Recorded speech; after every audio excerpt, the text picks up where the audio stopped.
I've seen almost nobody talk about this new action comedy starring Bryce Dallas Howard, the guy from Ted Lasso, and Orlando fucking Bloom. But is it 89% on Rotten Tomatoes good? The movie's called Deep Cover. It's about these three improv comedians all living in London. All three having a similar theme of passion, but still looking for purpose. We have Kat here, played by Bryce Dallas Howard, who's an improv teacher who's afraid that she hasn't breaking out yet. Marlon here, played by Orlando Bloom, who's an actor who wants to be the next Daniel Day-Lewis type, but keeps getting cast in these frozen pizza commercials. Then we have Hugh, played by Nick Mohammed, who is just very socially awkward and wants to gain confidence. And the plot centers around all three of them getting looped into working for the London police, who infiltrate using their improv skills to get deeper and deeper into the criminal underworld. The only reason I ever actually heard of this movie was through this tweet calling it game night level, my favorite movie of all time. It's just an example of a great modern comedy that we haven't really had as of recent. And so I decided from that to kind of check it out. I didn't think I wasted my time at all, but it did take me a few watches to actually finish it. And I'll get to that in a minute, but also this title is just not good. You're doing a movie about improv comedians and yet you couldn't come up with anything somewhat clever for the title. It's whatever, side tangent over. To be honest, I didn't really enjoy the first half of this movie at all because I think a lot of modern action comedies resort to the mob or just a bunch of gangs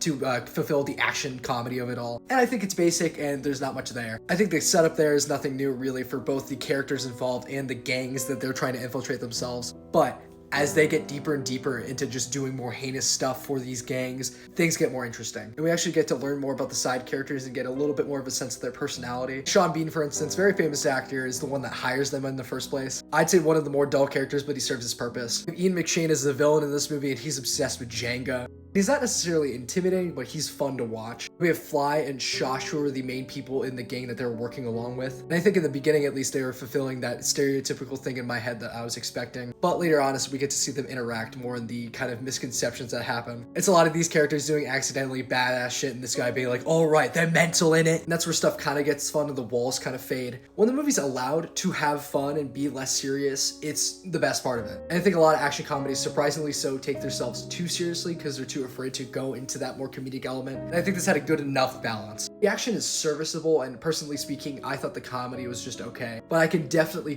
tell that a lot of people will enjoy it more than I did. It's more in tune to the British sense of humor, I guess, so I don't get it. But Orlando Bloom playing this serious actor trying to commit way too hard is the best part of this movie and delivers almost every line perfectly. He steals every scene that he's in and makes this trio work a lot better than it probably should. While Bryce Dallas Howard is funny in this, she's more or less the comedic straight man in this, and Hugh I just didn't find funny at all. I just don't really think the awkward shtick works that well. But I think definitely by the end of this movie, the way it commits to the comedy and resolves the story, it elevates itself to another level that's just a little bit higher than other modern bland action comedies.